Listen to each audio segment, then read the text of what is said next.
Uh, Great. Well, it is 10 a.m., so we will go ahead and get started here.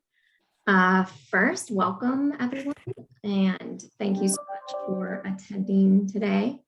My name is Caroline Traub, and I am chairing this tag for this code cycle, facilitating the discussion as you all lend your technical expertise. We really appreciate the time and energy each of you will bring to this process. So thank you so much in advance for your efforts and contributions. So with that, I think we're going to start out with a roll call. So Krista, do you mind doing that? Okay. Caroline Traub, Chair. Here. Nancy Bernard.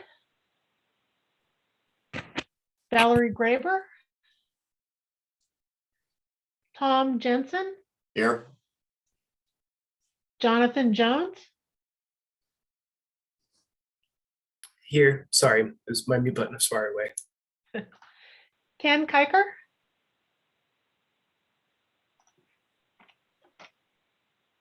Mike Lubliner. Here. Chris McCarthy. I'm here. Mark Rabel. Here. Andrea Smith. Here. Brandon Stock. I'm here. And Jeff, I apologize if I butcher your name, but Jeff Wyrack. Urick, here. Urick. Thank you. And we do have a quorum. Excellent. Krista, I'm going to grab the screen here.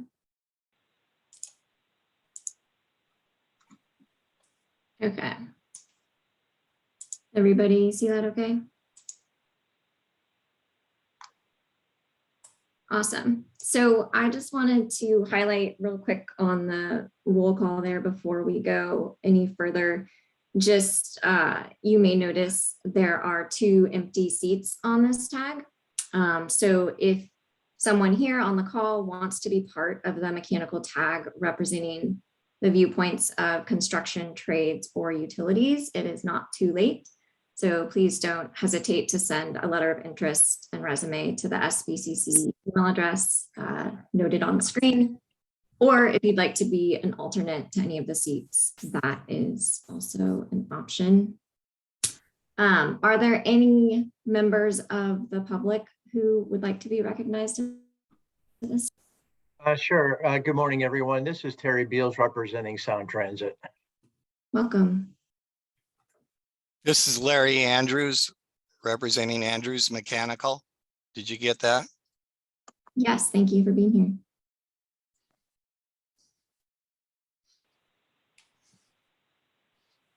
All righty. And actually, if I could add, Angela Haupt should be on the line here too. She's also with the city of Kirkland, and we'll be looking at changing her to be the building official as I'm going to be retiring next year. So Lucky you. Well, good for you, Tom. thanks, Terry. I did it last May, and I've been enjoying every day. All right, good to hear. Great. So we're going to move on to our next item here, which is to review and approve the agenda. So we already did the welcome. We're on item 2 here. After approving the agenda, we're going to take some time to review the code adoption process, as well as the role of this tag and expectations. Then we'll talk about resources available for tag members. Item 5 is important. So this is going to be task assignments. So volunteering to review different sections of the code. And then with remaining time, we will dive into, Krista will lead us through the review of the existing state amendments. At the end, we'll leave a couple minutes to review our upcoming meeting schedule and then adjourn. So with that said, would anyone like to make a motion to amend or approve the agenda as shown? I'll move approval. It's Nancy Bernard. Sorry I'm late. I'm on Hawaiian time. Great, thanks, Nancy. Is there a second? Second, Thanks, Tom. So all in favor of approving the agenda, please say aye. Hi. aye. Aye. Any opposed? Great, the agenda for today is approved. Krista, am I forgetting anything before we move into the next section? I don't think so yet. Okay, not yet. Not yet. Well, haven't done much, so. Okay, great. So we're gonna dive in then to agenda item number 3 here. So overview of code adoption process, tag role and expectations. So we're gonna start out just a quick review of some logistics and communications and tag bylaws. So item number 1, we will be having virtual meetings. You can find the calendar and meeting materials at this link here. So from the main landing page on the SBCC website, if you click on this 2021 code adoption cycle tab, that will take you to this page. Pretty helpful. It has the code review and adoption schedule, as well as the tag member list. And then if you navigate to this international mechanical and ventilation codes, that will take you to our tag page where agendas and resources and such can be found. So that is helpful. So also on item number 1 there, just with the virtual meetings, please mute yourself if you're not speaking. This is a small enough group, so we'll try to not need to deal with raising hands. Feel free to just chime in when you have something to say. If that gets out of control, we'll move to a raise hands type feature. So that is item number 1 there. Item number 2, we are required to have public meetings. So please don't email all of the tag members in the same email. You can, of course, email, call individual tag members or Krista or me at any time. We just can't form a quorum outside of these meetings. Item number 3 there, here is a link to the tag bylaws.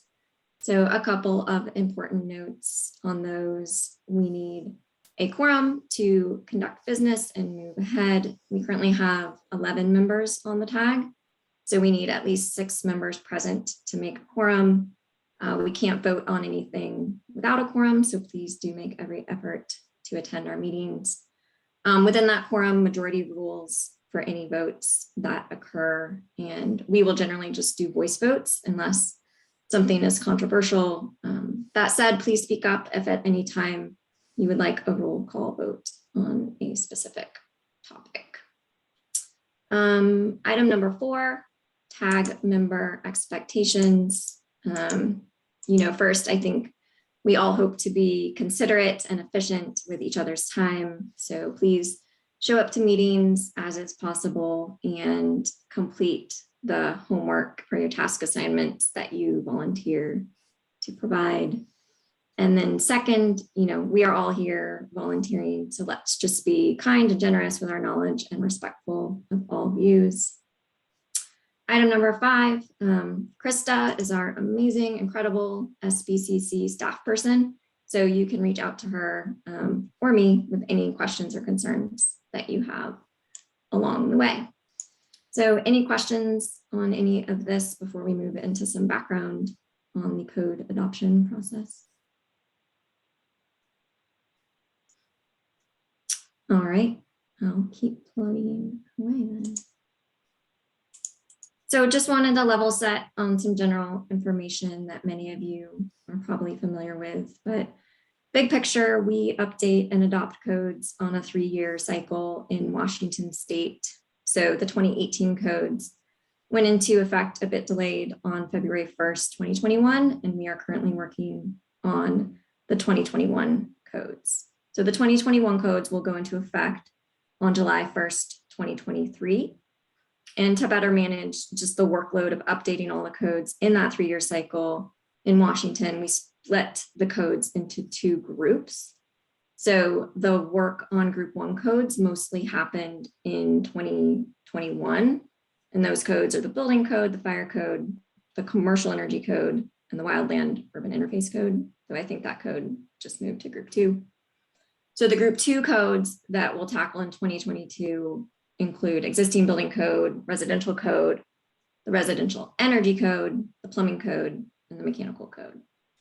The calendar you see here is posted on the SBC site, though it will likely get updated a touch at January's council. Right, and group 2 also now includes the IBC structural, and as you said, the WUI code moved over to group 2. Awesome, great. Nancy, what's up? When did the state start adopting the wildland interface code? You call it the WUI code, Krista? Yeah, the wildland urban interface code. Okay, I didn't know the state was adopting it. When did it start doing that? There was legislation that was passed in the 2019 session, I believe it was, that has some mandatory adoption requirements as soon as ecology finished their mapping. And I believe they had finished their mapping spring of this year. So it will be part of the Washington State Building Code going forward. Okay, that's really interesting. Thank you. For those of you who don't know, I've been immersed in COVID for the last almost 2 years, but wildfire smoke is also part of my my work for the Department of Health. So thanks, Krista. Great. So which codes does this tag work on? We are the mechanical tag, and so we're responsible for reviewing 3 codes: the mechanical code, the mechanical portions of the residential code, which pertains to 1 and 2 family dwellings. So within that code, we will review chapters 12 through 24, and then also the fuel gas code. And then in addition, we will need to make sure in this code cycle that we address HB 1050, 2021 Washington state legislation regarding low global warming potential refrigerants and some safety standards.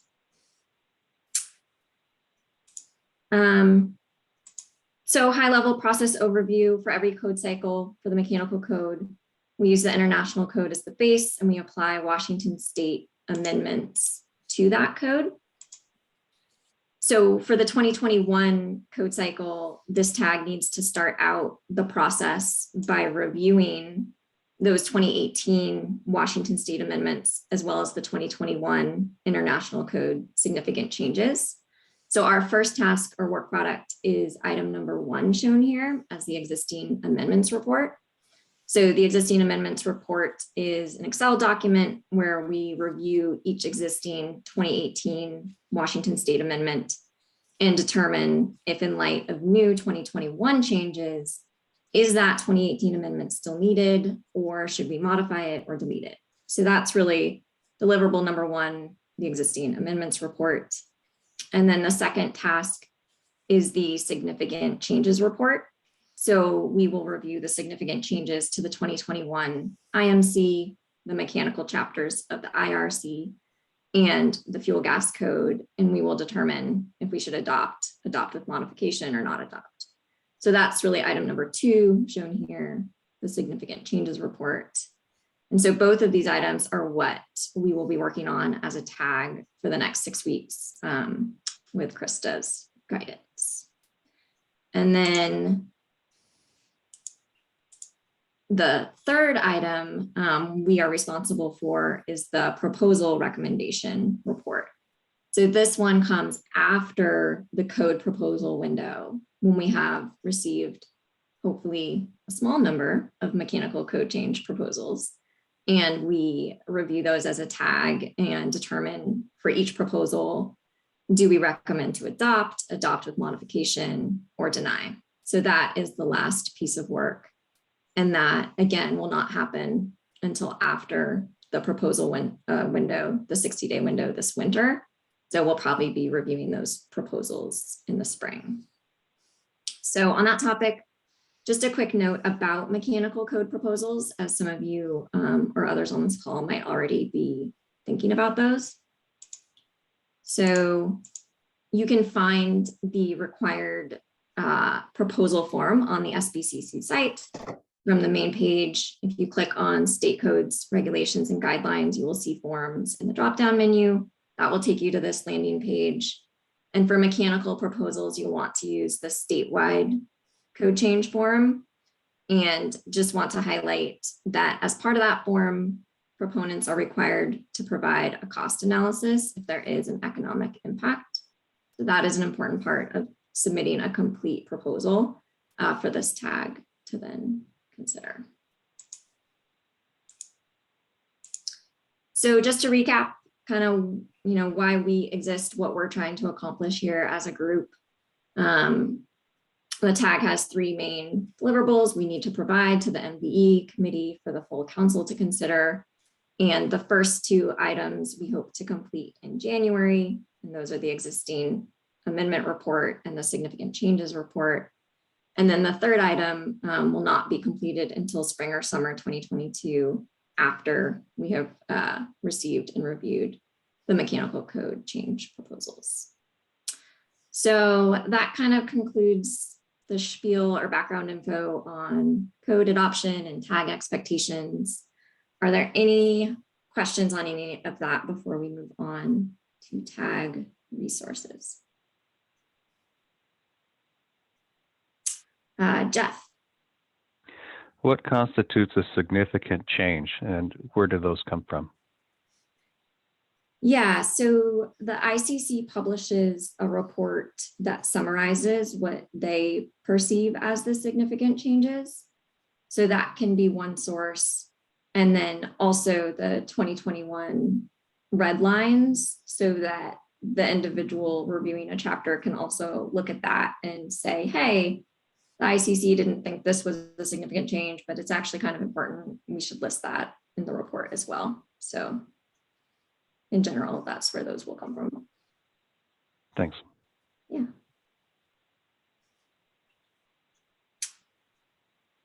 All right.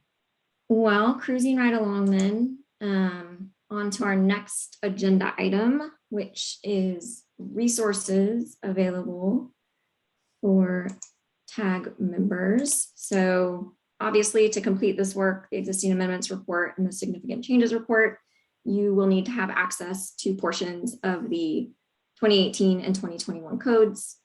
So the first item here, for complete versions of the Washington State Code, you can view them online at UpCodes or the ICC, or you can purchase them through the ICC. In terms of the Washington State amendments, you can get PDFs of those on the SBCC website at this link, or you can view them in the WAC as well, or the amendments are also in these versions here.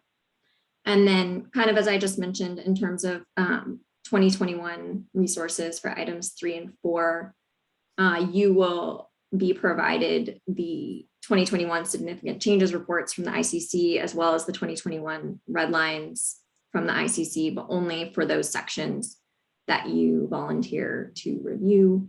So based on task assignments from today, we'll sort that all out and make sure that you have the right sections that you need for your review. And then lastly, your fellow tag members and Krista are great resources, along with obviously your colleagues and network. And so definitely leverage that. Also, in addition to that, we do have available the complete code change history from ICC. So if there are items that don't appear in their significant changes books and you're interested in where they came from, we can also provide you with all that information from the hearings. That's great. And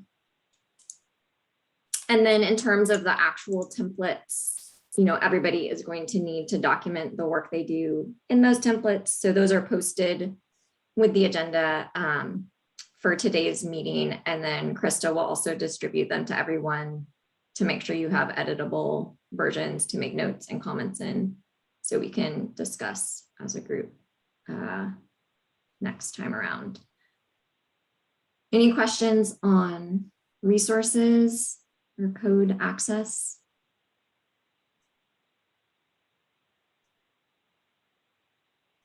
Alrighty then, on to the fun part. Task assignments, homework. Everybody loves homework. Okay, so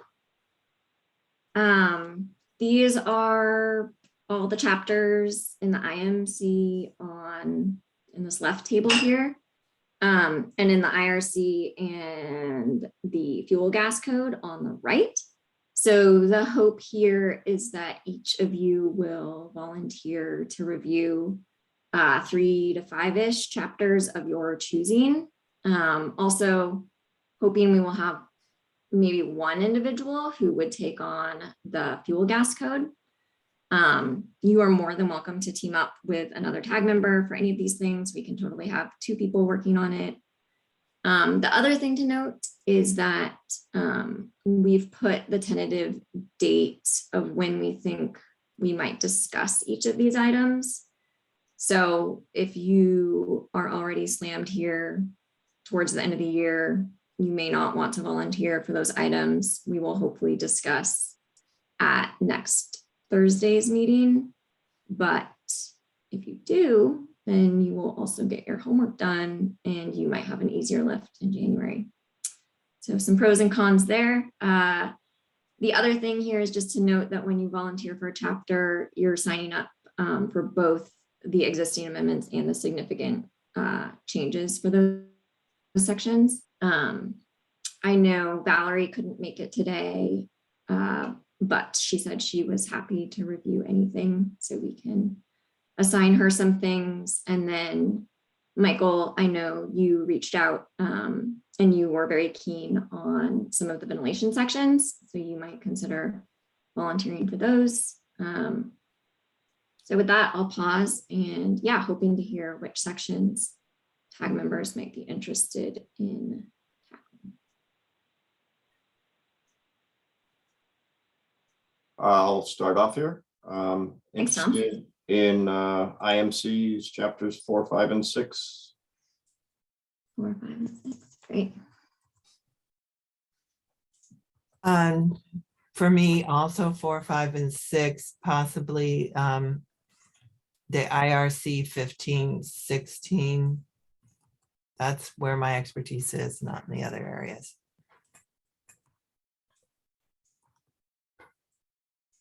Great. Jeff. Maybe 17. I can't remember exactly what that covers. Okay. Yeah, 17 is a paragraph, I think. For Jeff, 11 in the IMC and 14 in the IRC, probably more to follow. All right, you can keep thinking I'd like to do 4, 5, and possibly 14 in the IMC. there. Sorry, 4, 5, and then 14. Yeah, 14. 14, not 15? Yeah. 14, I'm sorry. 14 in the IMC, the solar thermal. We're doing a lot of solar. Oh, gotcha. And then Clearly 14 and 15 and 13. did I get that right? Thank you. Thank you. Chris McCarthy here. I would be interested in IMC 12, 10 and 12, excuse me. And IRC 2021.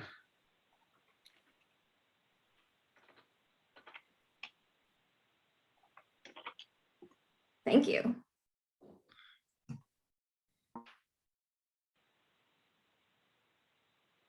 This is Mark Rabel. I'd be willing to do 7, 8, and 9 on the IMC. Fill in there. Great. Thanks, Mark.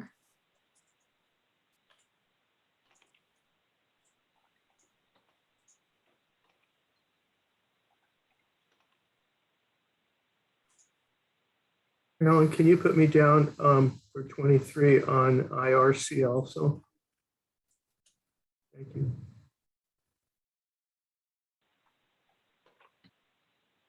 This is Andrea. I'll do IMC 2 and 3, and then IRC, let's do 19. Thank you.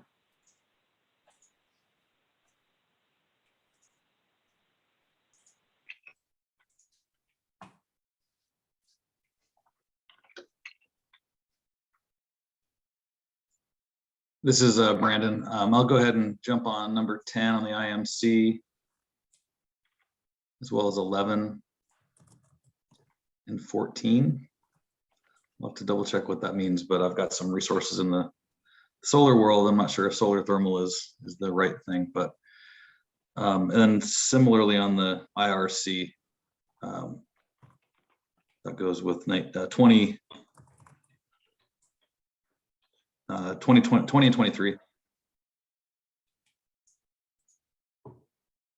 Great.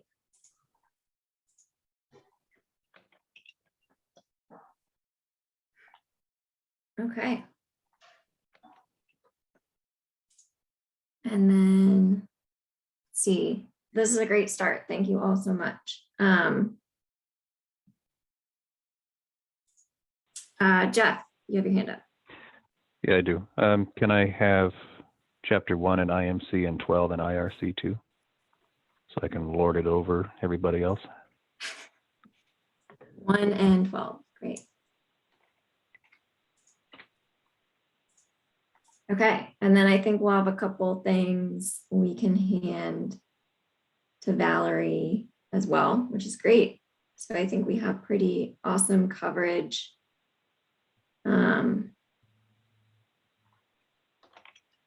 Krista, anything else we should do here? It looks like we've got some good coverage. Okay. Excellent. And we can certainly shift things around too, or if somebody's in a panic about the date or wants to move their topic, definitely feel free to reach out. We can make adjustments. This is not set in stone. All right. Thank you all so much. So I think with that, we are on to agenda item 6, which is actually diving into some of the state amendments. So I guess before we do that, does anybody have any other questions on process or resources or anything before we dive in? Cool. All right, well, I'll stop my screen share, Krista, and then maybe you can pull up your sheet. Does that work? Yes.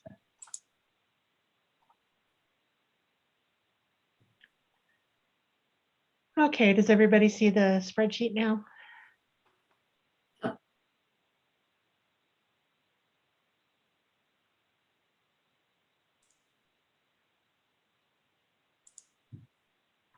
All right.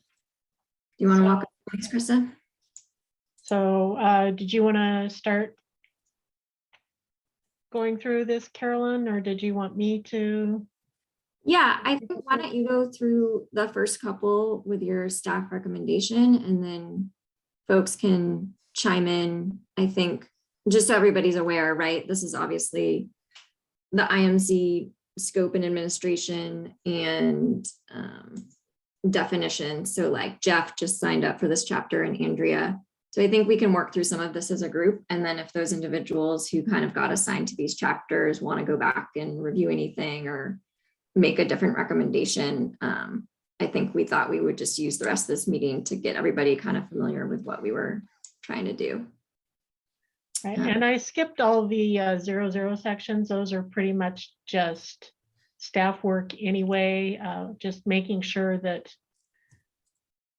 all of the adoption language is correct and the correct edition is cited, and there's nothing technical in there. So I just started with 101, which is also one of those general, not technical thing, and just updating to the new standards for LP gas installation, which is or should be NFPA 54, the 2021 edition, and NFPA 58, the 2020 edition. So those changes will need to be made to the existing state amendment, in my opinion, anyway. Great. Does anyone have any concerns with those new additions? Or Jeff, when you're looking into this, you can take a brief glance at those. Right. Where does the spreadsheet live? Is this on the SBCC website? Yes, it is there. And I did upload the Excel version of it this morning. So there's an editable version there that you can either cut and paste into your chapter review spreadsheet or just have in addition to that, depending on how you want to put together your review. Okay. Yep, I'm with you now.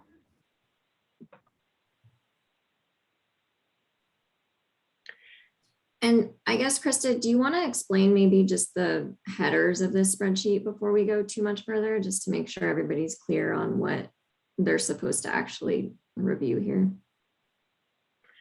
Right. Well, the WAC is just the state code revisor, state legislatures citation of the administrative code section where the amendment lives. And those are linked to the legislative site if you want to look at the actual adopted language. And then there's just the title of that section, or the definition in the definition section. The section number that was under the 2018 code versus the section number under the 2021 code. And in most cases, those will be the same. And the subject of the existing amendment. And then my staff recommendation as to whether the state amendment should be modified based on the 2021 language, or retained or eliminated if the new 2021 language covers the same topic. And then ultimately what the tag recommendation will be on that state amendment, and any comments, editorial or otherwise, if something may impact a later code change proposal, or if there needs to be some investigation on a possible conflict with a new model code section or change to language, we can put that there, and then the person reviewing would go back and look at it, or when we're looking at code changes later, that comment is there. It's just for any comments that don't fall under the other categories. Great. And then we will at the end kind of color code the tag recommendation column with that color coding at the top there. Or we can color code them, and it will also have the numbers of 26 existing state amendments will be repealed, 25 will be modified. Modification under the old system didn't include renumbering, and then 15 will be retained as written previously. Great. Does anyone have any questions on how this sheet is set up or what the actual work is to be done as you're going through this? No. Krista, do you have the significant changes Word document available as well? Maybe it would be good just to. I guess folks can look at that on the site, and it's a similar setup. I guess the one comment there is just that some pre-work was done on some of the chapters to fill them out. Right. Yeah, perfect. Krista, do you mind just explaining the kind of the headers and the goal on this one? Right, this is very similar. You've got the, except for it's kind of swapped places, the 2021 code section, where it was in the 2018 code section, the title. And as the reviewer reviews them, they'll put in their comments of editorial change only, or this could increase the cost for refrigeration systems, or any comments that they want to make on that change, whether they feel it's significant or not, if there is a cost or not, if they feel that the new language should be amended rather than adopted as is, whether we don't amend it at all or just change the scope a little bit, or whatever they feel is necessary. And then when the tag reviews everything, what their recommendation will be, whether they're agreeing with the commenter, or if upon discussion with the rest of the tag members, some other changes or modifications need to be made, those will be noted there. Great. And if you, do you mind scrolling down a bit to I think we got through chapter 5. So the idea here is the significant ones. I think, Jeff, you asked about this earlier. One of the resources we'll provide is the significant changes report published by the ICC. And again, that just highlights what they perceive as a significant change. And so those ones we can kind of color code in orange here. And but from the red line version, you might see other changes that you want to call out. And as you scroll down a bit more, just know that as you get into later chapters, kind of that work of filling out the section numbers and the headers and everything, if you're assigned to that chapter, you should go ahead and do that as well. So anyway, now as a group, we have looked at both of these documents, and as we said, Krista will make sure everyone has access to the editable Word and Excel so that you can put your notes and comments in there as you walk through it all. Yeah, and you'll notice that some of it's in Excel and some of it's in Word. I know some people are more comfortable working in one versus the other. And feel free to work in whichever version you're more comfortable in, and staff can then go through, and everything's going to be converted to a PDF in the end anyway. So we can convert them back and forth to whatever platform you feel most comfortable in. Great. All right. Any other questions, I guess, kind of on the reports or the actual work that y'all are going to do? Cool. All right. Well, we will continue to then just plow ahead. Krista, you want to talk about these definition changes?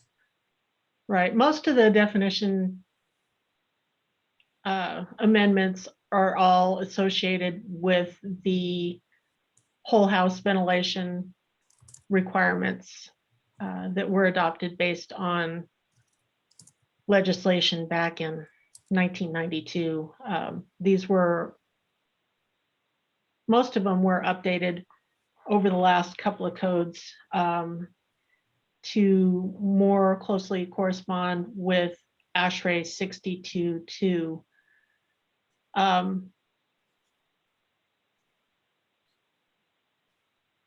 There was a significant change. There was a change, I shouldn't say significant. There was a change to balanced whole house ventilation in the 2021 IMC that is fairly close to what our current amendment is. So on review, I was looking at the second sentence, which I'm not sure actually involved or should be within a definition. I think it would probably be better served to have this in chapter 4 for people to look at there, but so you have the text of the state amendment on the top and then the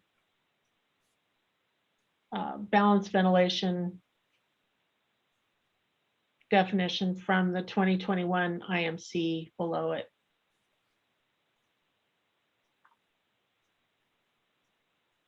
Yeah, I'd agree with Krista. The whole house ventilation is kind of a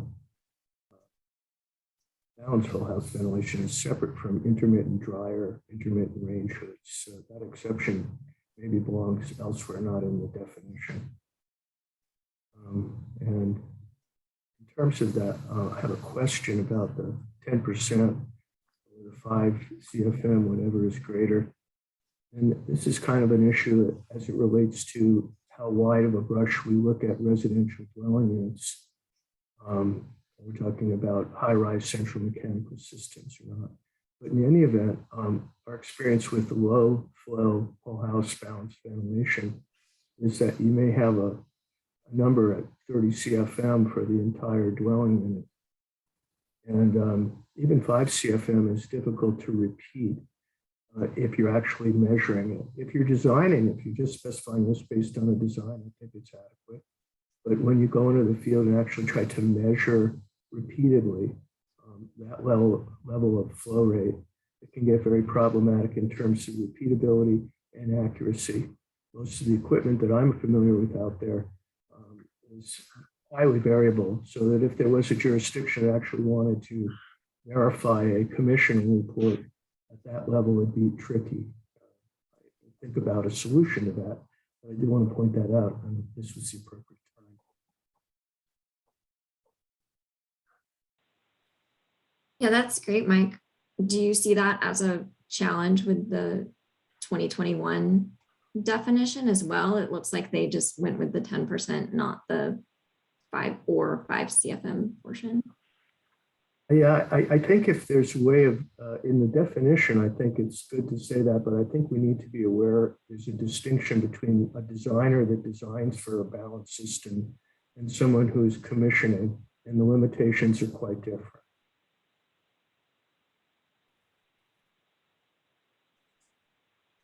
Okay, but your sense is that in the definition, that language works. Yeah, I mean, if I was to, I would talk about it in a definition if we're talking about a design goal, I think it works. As far as a commissioning goal, it's more problematic. And I agree with Krista moving the other portion, the second sentence, which is really getting into equipment that isn't balanced whole house ventilation. It should be in a separate section on the definitions.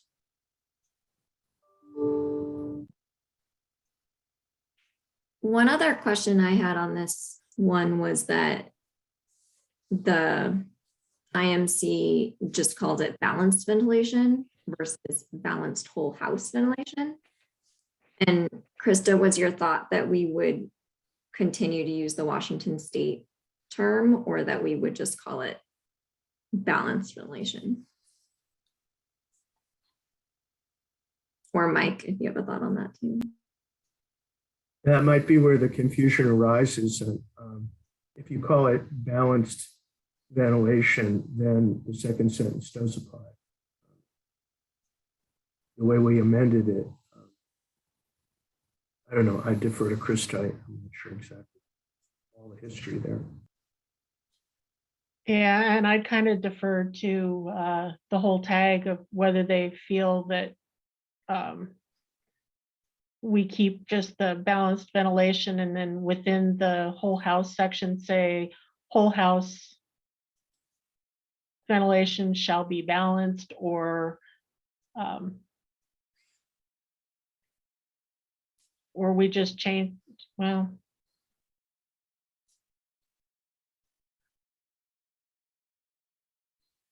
or we change the title to balanced whole house.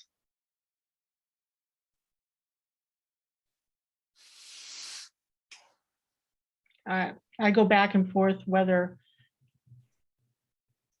it's worthwhile to have two definitions in there that are almost identical, or if you do keep them both in and keep that second sentence, but that just, anyway, I was going back and forth, so this is just what my recommendation ended up being, and figured the tag would spend some time discussing this when they're reviewing the whole house section and how they feel it should be addressed. I think that the big one is the balanced whole house ventilation in the sense of the building physics. You're talking about an unbalanced system drawing pollutants from other units, apartments, if you're talking low-rise or high-rise multifamily, and that's operated typically 24/7, whereas these intermittent things are intermittent in definition. They're not going to have as much of an implication for cross-contamination, drawing pollutants in. I think that was one of the reasons we talked about balanced, and I'm okay with the balanced whole house ventilation definition. I do agree with you, Krista, that the intermittent dryer and that stuff could be moved out of that definition or left there. I don't know, it's relatively benign. And we could certainly work on the distinction when you're talking about whole house ventilation and the precision and the goal of are we talking about a design goal here when we get into the actual code text, not the definition? And do we want to have a distinction between the design goal and the commissioning variability that may exist because of the limitation of equipment?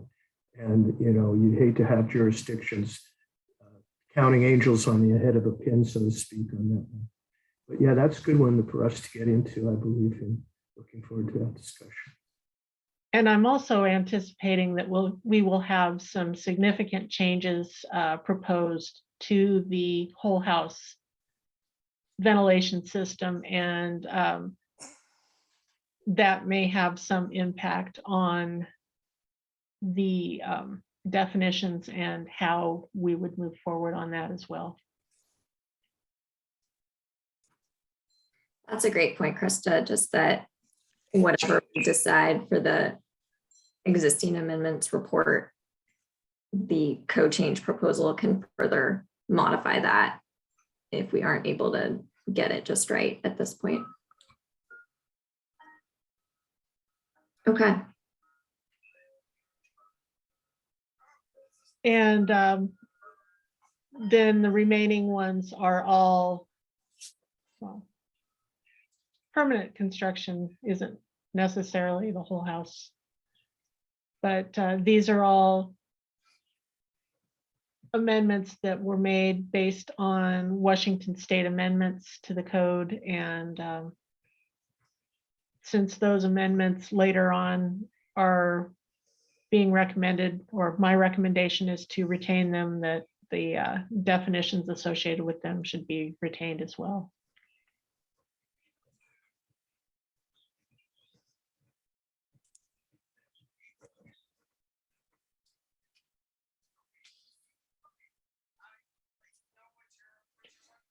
Great. Any other comments on amendments in the definition section?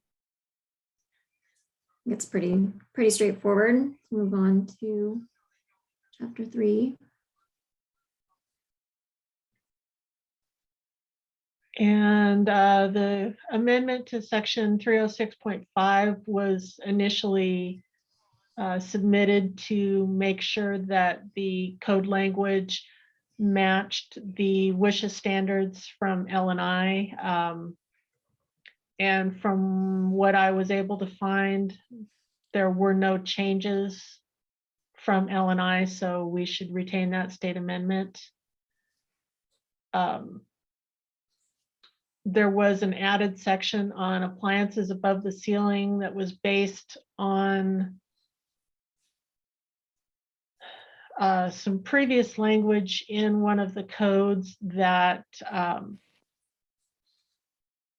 past tags felt still needed to be within the mechanical code to provide some specific instructions on what to do with those appliances and how to provide protection. So, and there were no changes.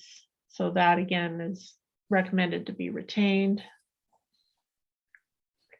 There were some exceptions added in 307.23 that was originally targeted for just HRV, ERV systems that upon discussion last time got expanded out to just a generic unducted fan coil units. And that is also recommended to be retained. And for ductless mini splits, there's an added allowance that you can provide an other approved means of condensate drainage other than what was outlined by the model code. And again, there were no changes to that section, so it's recommended to just retain that state amendment. So Krista, before you move on, there's a little Yep. spelling error there on the, was it 307.23? Could you scroll back up? The fan coil has an I in it, F-A-I-N. Fan coil. Okay. Thank you.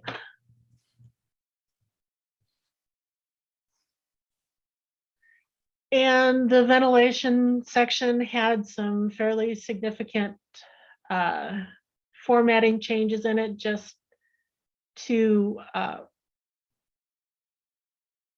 put significant pointers in for residential ventilation to make sure that rather than going with the model code language, it pointed to the state whole house ventilation requirements.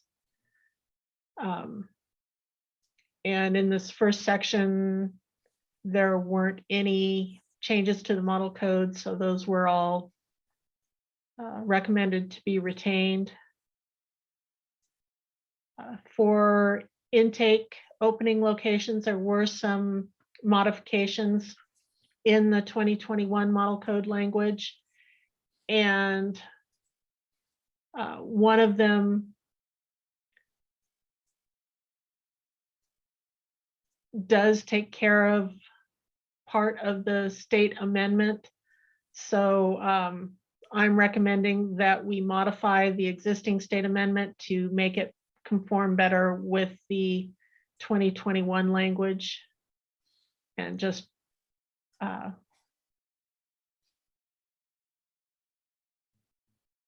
move that exception into the paragraph as it is now in the model code section or model code language. We're just putting these out there right now. We're not actually making decisions, right? Correct. Krista's just walking us through her initial pass at this, and then each of you who's assigned to it can review it again. And if we want to further discuss or disagree with the recommendation, then we'll do that. Okay, thanks. Yeah, thank you. I need to think about things when I'm not. Absolutely. Yeah, I think this is just a brief overview, but people need to go read it and understand it for sure. Oops, sorry. And I know ICC goes back and forth about whether their general term is building official or code official. And I think right now the accepted version is code official. But I seem to remember looking at another section where they had used building official. So oops, I have this one recommended as modified to change the term, but it might still need to stay building official. I'd have to look at it again.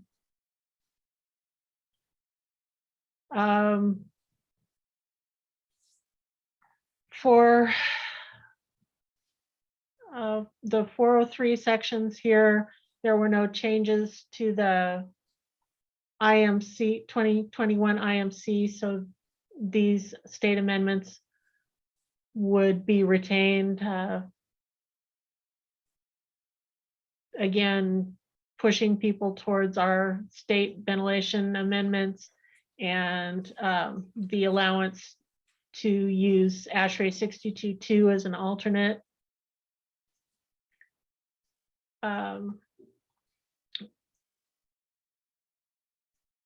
One of the changes for the state amendment was picked up by ICC for the 2021 edition. So there are some changes, and I'm sorry I didn't provide the changed language on this one, but this adds the allowances for how you can use recirculated air, especially when combined with an ERB.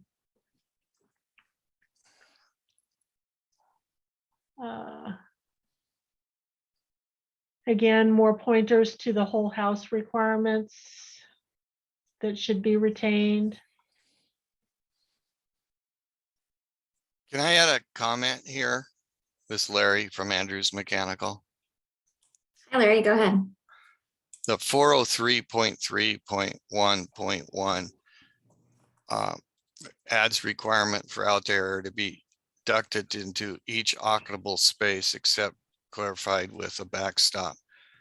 I mean, if you have a room in the back of the house or the back of the building where you dump the fresh air in there, and then you have grills that move the air from that back to your return, I really don't think it's necessary to provide a separate duct to each of those rooms, because if you were to smoke it, with a smoke test, you would find that that smoke all comes back to the return.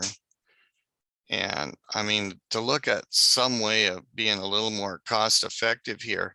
And then also on the residential code, you allow one fan to be in the middle someplace in the house. And you don't even require outside air inlets anymore. So you're allowing the one fan to significantly try to pull air through the whole house into this space. And I think to penalize a person when you know that that air would move through through those rooms back to the return, I think that's kind of a penalty that should be addressed here. I mean,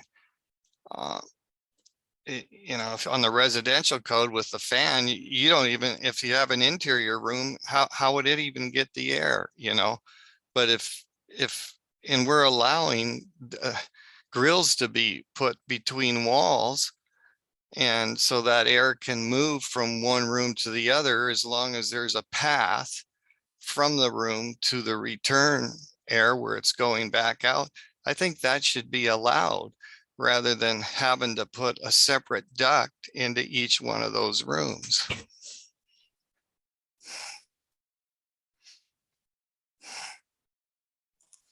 Thanks, Larry. Any other thoughts there?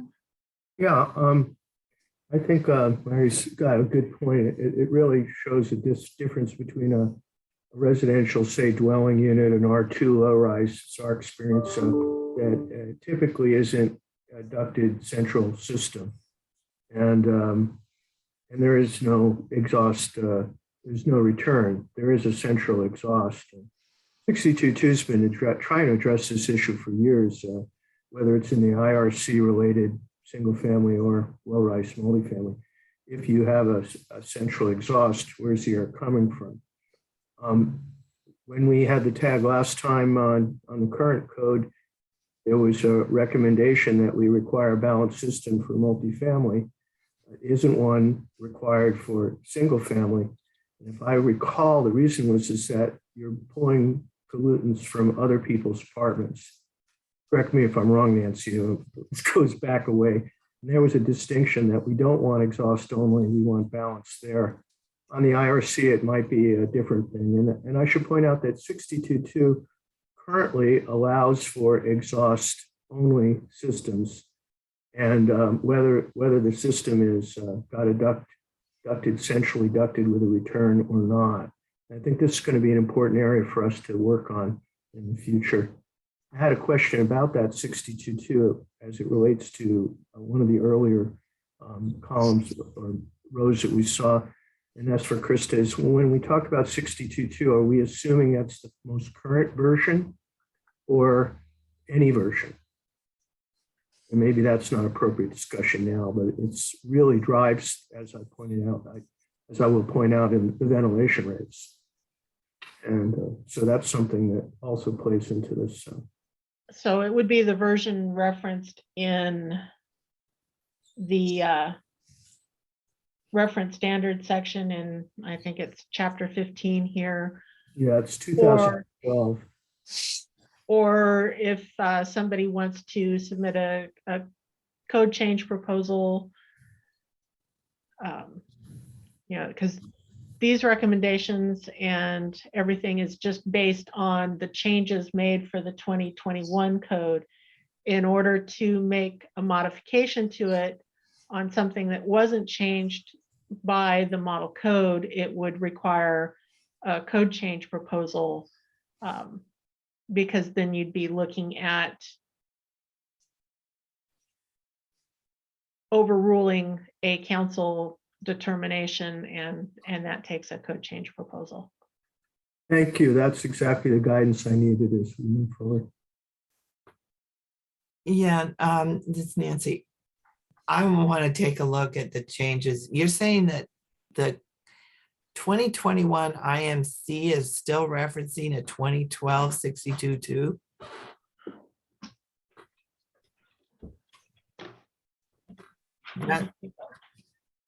That seems a little odd to me, but typical. I want to look at the newer versions because so much has changed in the last 2 years. Let's see, they referenced the 2019. Oh, okay. I'm assuming ASHRAE's updating 62.1 and 62.2 as we speak, but I haven't had the time or bandwidth to follow it. I have not been monitoring the process either.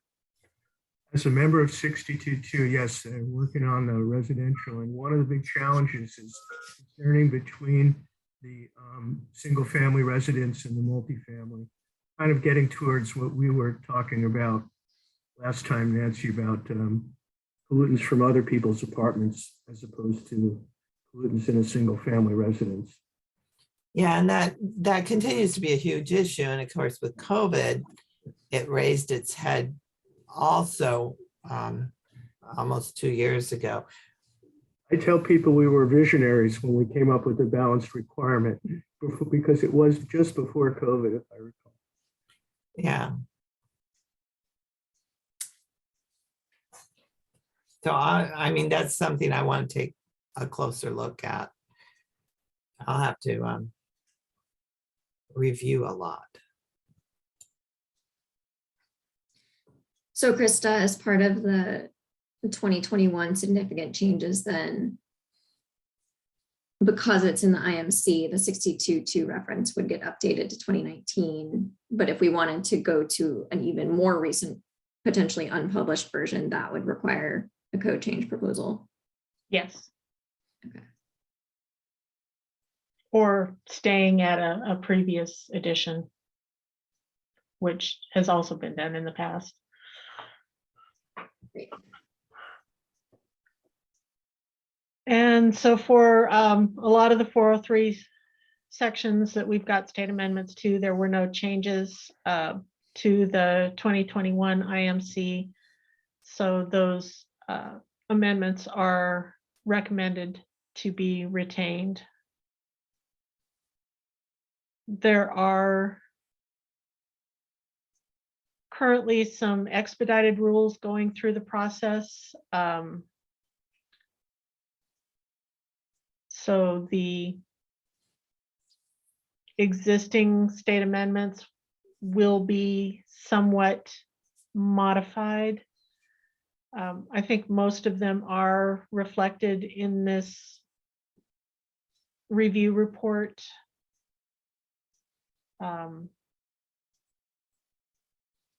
But there might be one or two that are not.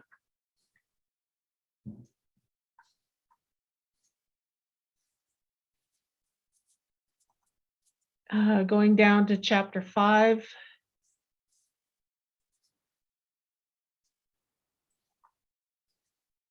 There was a modification in the 2021 language for item 3, the location.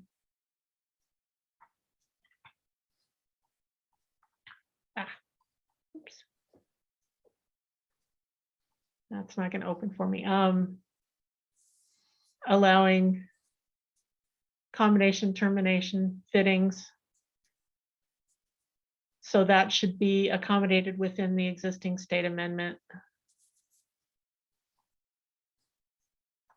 For the rest of them, there were no, or not for the rest of them, for the next 4, 3, 4, 4, there were no changes in the 2021 code.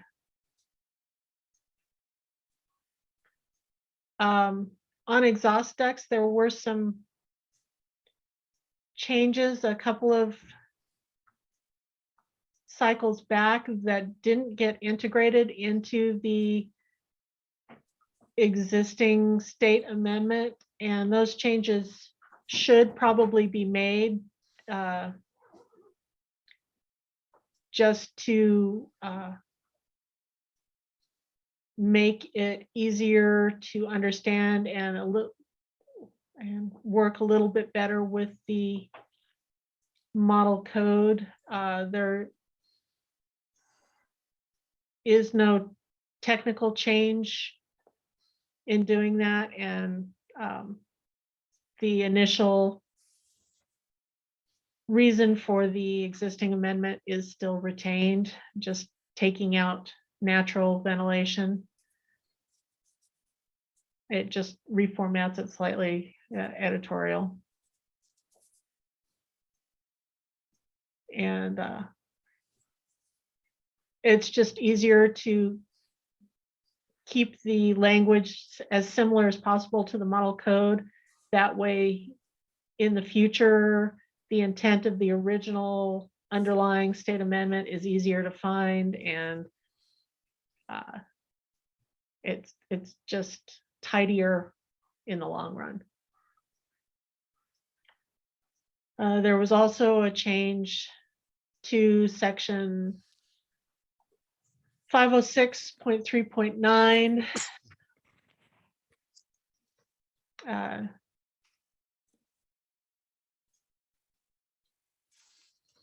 That adds a new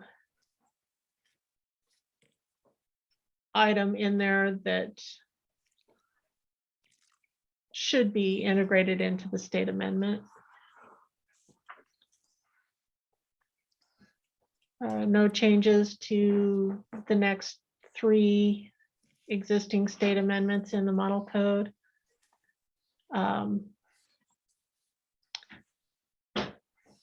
And again, there was no actual change to the model code section for section 515, but the language in the state amendment should be tweaked a little bit to make it more consistent with enforceable language in the model code series, and just replace per with in accordance with for consistency.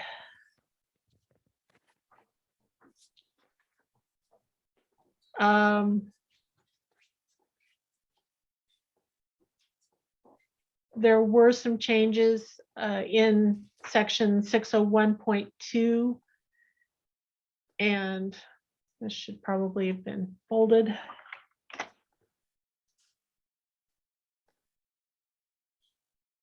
And the IBC tag was recommending that the modification be made for consistency with the new language, and I think that should be retained in the IMC as well.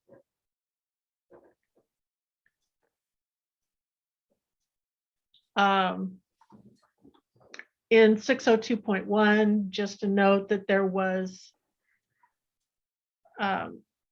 additional language added in the 2018 code that was not adopted, although going back through the tag records, I don't see anywhere where the tag had actually discussed this, but typically we don't allow framing cavities to be used as plenums anyway, so I'm assuming that was intentional, but I wanted to note it down just in case, since I couldn't find an actual recommendation to not adopt that. It was just retain the state amendment.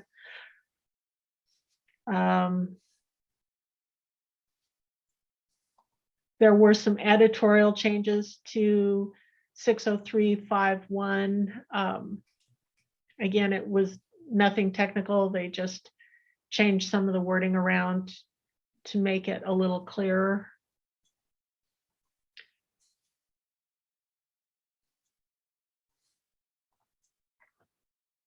Again, that should be bold.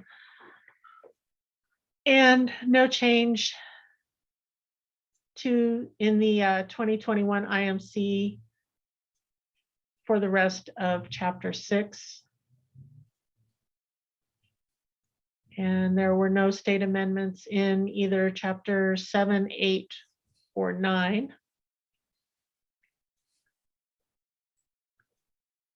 Chapter 10 includes an informational note that boilers are regulated under L&I for some classes. And there's also a note under the scope that points to L&I's rules for boilers, and that boilers need to comply with either L&I or the city's adopted requirements for boilers.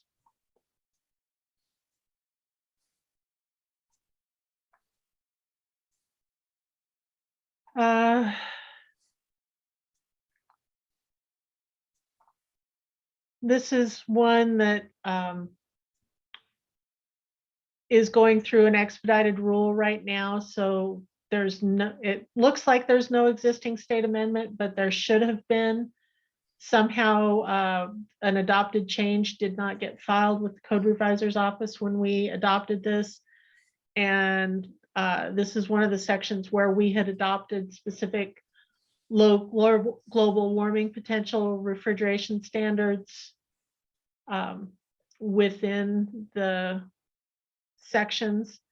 And those are now cited in the 2021 IMC, so those can come out, but they will still need to be retained for the rest of the code cycle, this cycle.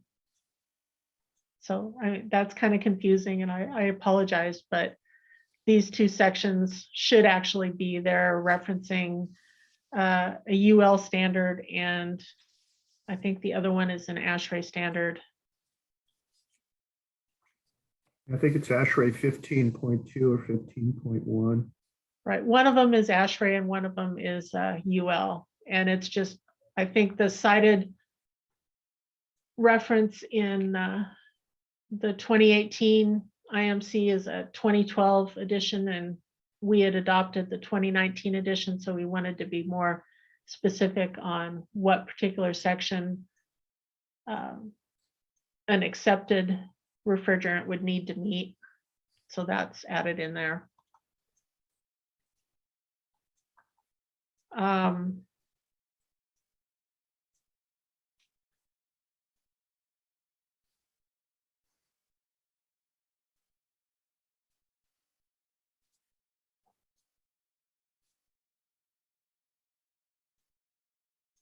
Oh, I don't remember what this one does.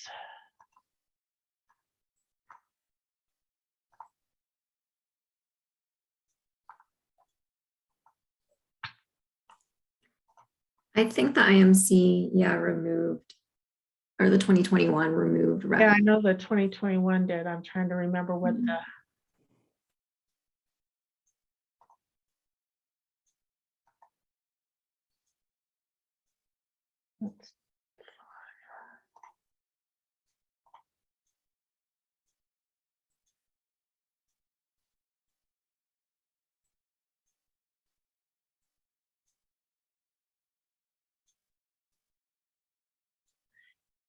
Yeah, I think we had removed that section.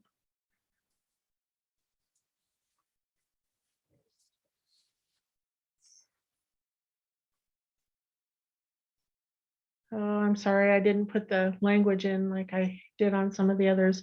So that will probably need to be looked at by whoever's doing chapter 11, but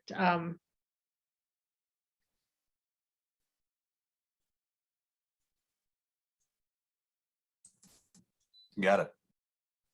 yeah, I think that the IMC originally had a citation that was missing a couple of words, and when they went through to do their fix at the model code level, they decided they didn't even need that sentence to begin with and took the whole thing out. And we were just, it had originally been correcting a typo, and that should have been an errata, and they took it out. So our state amendment should probably be deleted as well. This is one of the few instances where the existing amendment actually gets changed to a different section number. They moved the section to a previous section in the IMC. So we should retain the state amendment, but renumber it consistent with the 2021 IMC. And again, it should be an IMC errata, but they chose not to do that. So we should be consistent between the two tables on how we're referring to that refrigerant.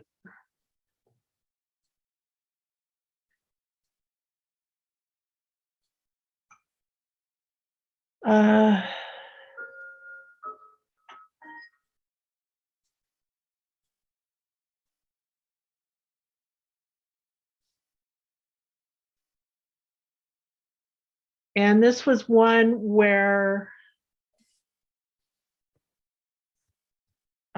we had an existing state amendment that they had retained and but had accidentally retained the previous numbering, and so had accidentally overwritten a provision in the model code that we wanted to retain.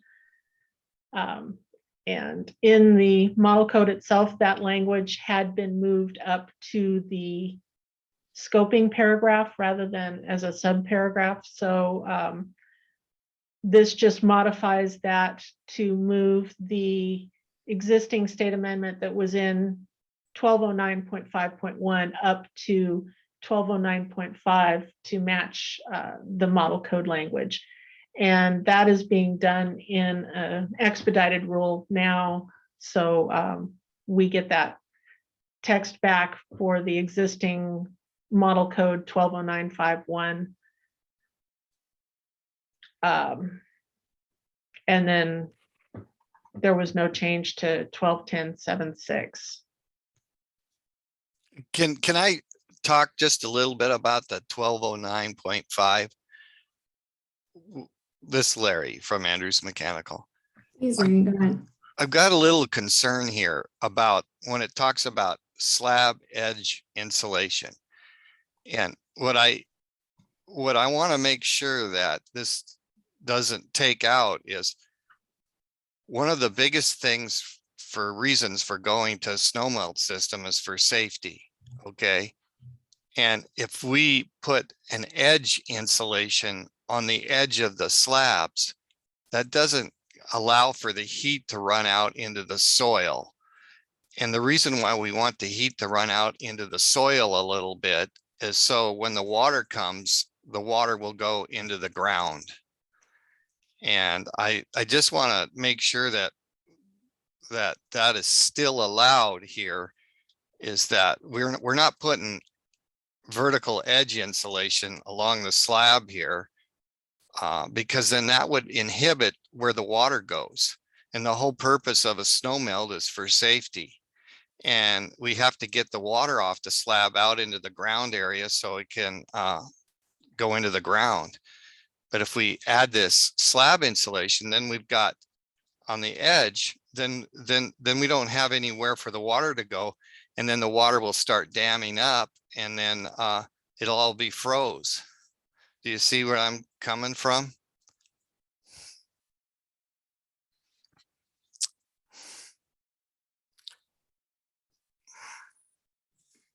Yeah, Larry, I think if that is the current intent, I guess just to reiterate, a change to the current code that's not a function of a 2021 change, definitely be submitted as a code change proposal.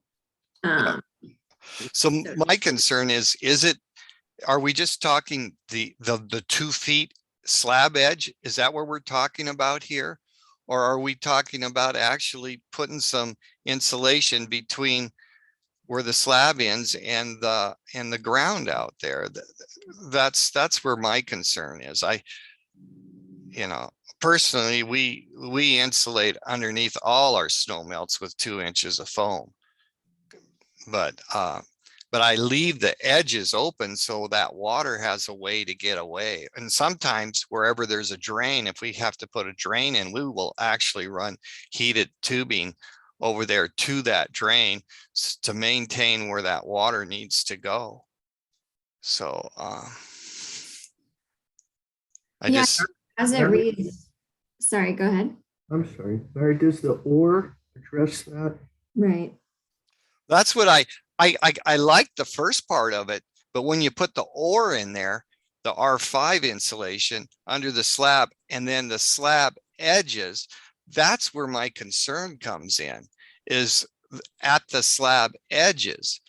And from doing a lot of snow melt, I want to get rid of that water. And if I don't have some heat out on those edges out past the slab, a lot of times I'm going to have puddling there. And then and as soon as my snow melt system shuts off, then I got a big ice area there, which we don't want.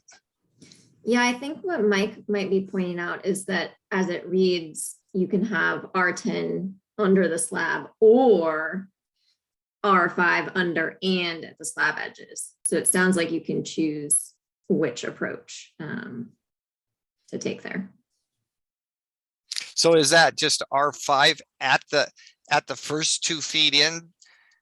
And I mean, I think we need a clarification of what slab edges is. I mean, is that just underneath the slab for the first 2 feet, because there's reasons for not insulating under a slab too.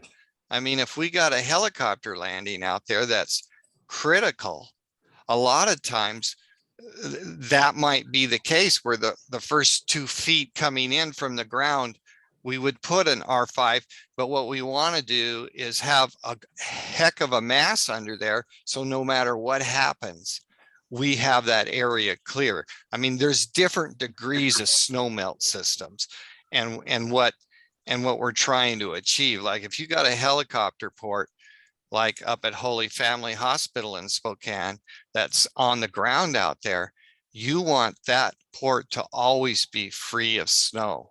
And so that's probably not insulated underneath there.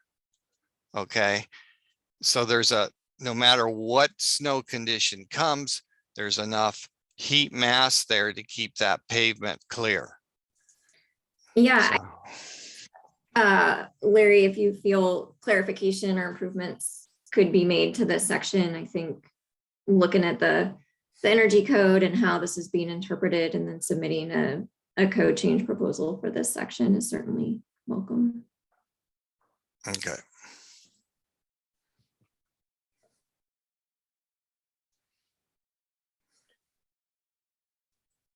And then in section 1210.76, there's no change to the 2021-2018 code. So that state amendment would be retained. I got one question there too. Is there a requirement to have a valve before the tank and then your drain? So you have a valve, a drain, and then the tank, because the requirement for a drain, if you don't have a valve out in there, it's kind of pointless. You see what I mean? Because you're going to drain the whole system anyway. And the other purpose, depending on what type of expansion tank you have, if you got a bladder tank, you really want to have a valve, a drain, and then your tank, so you can shut the valve off, drain the water off the tank, and get the proper amount of pressure in the tank. But just having a valve there, a way to drain, is, I mean, it's kind of pointless. I mean, I think we should have a valve, a drain, and the tank. And that's, otherwise you put a drain in, but what good did that do? Yeah, if you don't have a valve to shut the hydronic system off that's coming to the tank. I mean, you're talking in a large system, you could be a day or more getting the air out of the system after you drain the whole system down. Or if you have a valve there and then the drain and the tank, you can work on the tank and not drain the whole system down.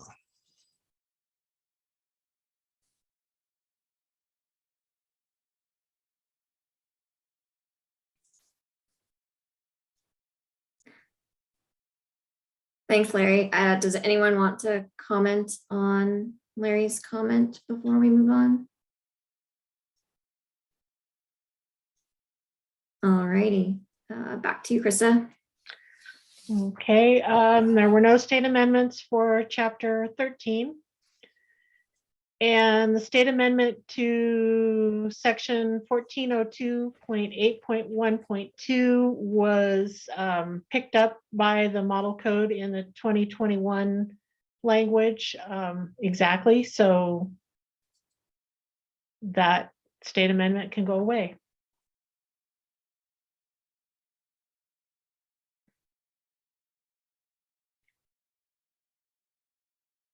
And then ASHRAE 15 was added by IMC, so that one can go away. Same with ASHRAE 34. ASHRAE 62.2 just needs to be updated to the 2019 edition.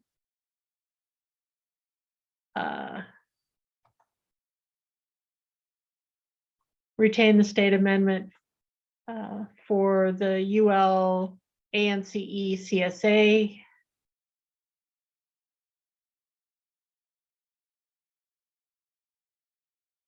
Standard, the citation in the IMC is for the 2017 edition, and we want to retain the 2019 edition for the low global warming potential refrigerants. HVI, we would need to update this to the most recent edition. This is not cited in the current IMC, but this is referenced in our ventilation requirements. And then update the UL standard to the most recent edition, and make sure it is referenced in, or it shows the reference to section 606.2.2.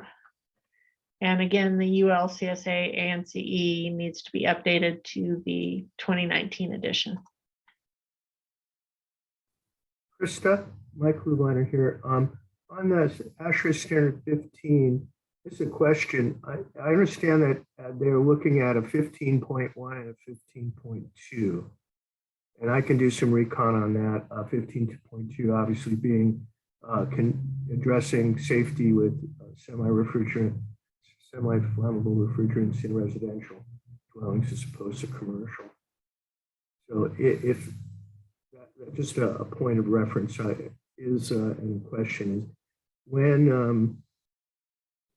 when is it appropriate to reference the 0.1 or 0.2, or if you just have ASHRAE 15, does it just apply to both? I think it would apply to both, but I know we'll need to have a more in-depth discussion of it, especially in light of the legislation. Absolutely. I would totally concur. And I'll do some recon at ASHRAE in February, and I'm thinking about joining that 15.22 committee. Thanks. And I'm assuming we'll probably need some additional modifications, state amendments to make sure that we're complying with the requirements in the latest edition of the legislation. And there could possibly even be further legislation this session that we will need to be responding to on a rather quick basis. Thank you. Yeah, I think, Mike, it's definitely worth looking at that. I think the legislation does call out 15.2 as well. So I think a couple changes there will be needed. So thanks for looking at that.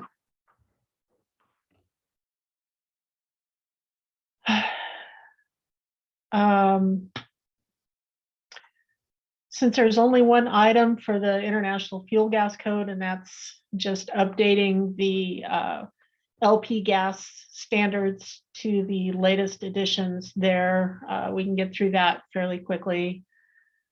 I'm sorry, I'm being inconsistent on when I'm bolding for changes that need to be made and not. I don't know if we want to get started on the IRC mechanical sections, existing amendments, or save that for a later date. Yeah, I think now is probably a good time to pause, Krista. Hopefully everybody's kind of gotten the gist of what this effort is after. I think it's really just if there was a 2021 change that impacts an existing state amendment, that's kind of the purview of the current effort. So I know there's comments about other things being unclear or potentially wanting or needing to be changed. So I guess just reemphasizing that those can certainly be proposed as part of the proposal process. And then Caroline, if you want to bring up your chart of assignments and who's going to be up for the next meeting, we can take a look at that and make sure that people are ready to get started on that. Great. So this is kind of the list we had looked at. Krista and I'll add Valerie for a couple of these things. And yeah, that is our next agenda item here, which is the meeting schedule. So maybe I'll just show that and then we'll pop back to just make sure everybody's okay with their assignments. So today was the kickoff and task assignments, which is great. We got that done. We are going to meet next Thursday from 8:30 to 12. And then we have 2 more meetings proposed. So the first Thursday in January, the 6th, and then the second Thursday in January, the 13th. And then we also have the 19th on here, but that is only if needed. So hopefully we can get through it all in just 3 more meetings is kind of the goal. And then after the work in January, the council will take action on the significant changes in existing amendments reports for all the group 2 codes. And then that will allow the commencement of the 60-day code change proposal window. And then once we get all the code change proposals, this tag will reconvene to discuss those. So that is our high level meeting schedule. So I guess backing up then to look at our meeting for next Thursday. So those are the December 16th topics. So we've got Jeff on tap for chapter 1, Andrea looking at chapter 2 and 3 in the IMC. And we've got Mark looking at chapters 7, 8, and 9. Chris and Brandon, chapter 10. Jeff and Brandon looking at 11. Chris looking at 16. And Mike and Brandon looking at the solar thermal. So December 16th will be primarily focused on the IMC chapters. So hoping those of you who signed up, again, Krista will distribute the live versions of the Excel and the Word document, and hoping that everyone will show up to that meeting kind of ready to share their thoughts on what they learned from looking through those sections and questions they might want to discuss, or maybe it's fairly straightforward and you're able to just share that finding with us as a result.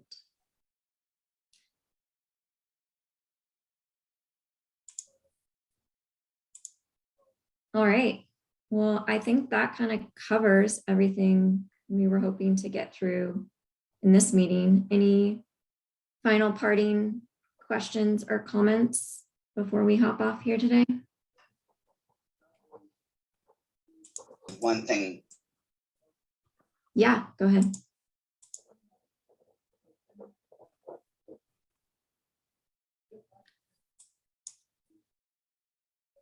Did somebody want to speak up there?